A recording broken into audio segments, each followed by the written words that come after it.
I don't think I have much time left, but my last point, just in terms of branches. 5 minutes. 5 minutes. Your bank, not you gentlemen in particular, but your bank has caused an incredible amount of pain to this country and to people living in this country, as other banks have done. We'll be talking about this era in our history for years to come, 10, 20, 100, 200 years to come. They'll be talking about this period of time. Do you not think, as a gesture to the Irish people, it would be a reasonable suggestion that the College Green site, which the former site of the Irish Parliament, which is currently in your hands, as a gesture, considering what has happened in your bank over the last period of time, it would be reasonable for you to do what the government have suggested should be done, and that you give that back to the Irish people? We're not aware of any such request from the government, Deputy. But I would also point out that, as we've disclosed, the investment that the state has made in Bank of Ireland is 4.8 billion. We repay in hard cash investment in our businesses, support for the economy. Hard cash, 3.9 billion. The taxpayer, we are very grateful for that support. Throughout my 4 years, my colleagues have constantly heard me saying that we must reduce the risk to the taxpayer, we must reward and repay in cash. That's the most tangible way that we can do that. That's the most tangible demonstration.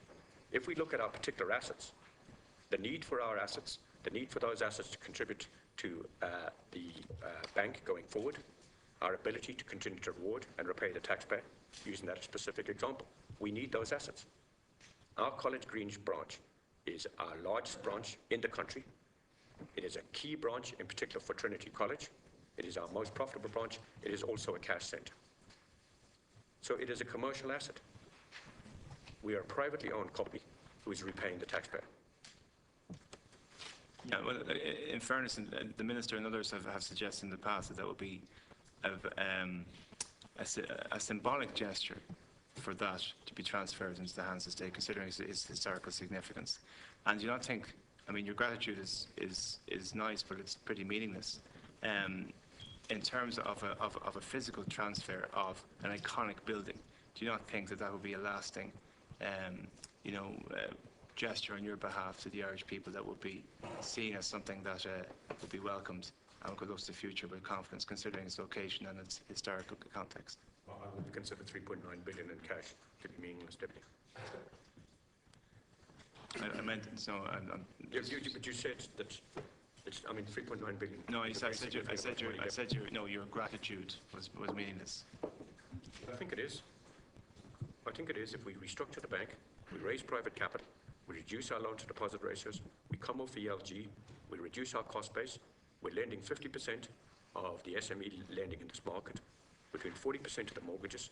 The taxpayers' investment in Bank of Ireland is in profit. Those are tangible, material results. The tangible material of the central bank building, or sorry, the college bank. It is a commercial asset of the bank. So it's necessary for us to continue to fulfil our business. Okay, well, thanks, Chair.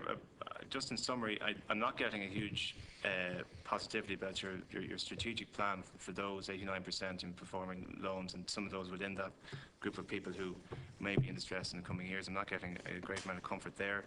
I think those Priory Hall residents, although there's only 8, I'm getting very little positivity. And in terms of the gesture that might be given, in terms of the Irish Parliament building in College Green, I'm getting nothing at all. But I appreciate your responding to my questions.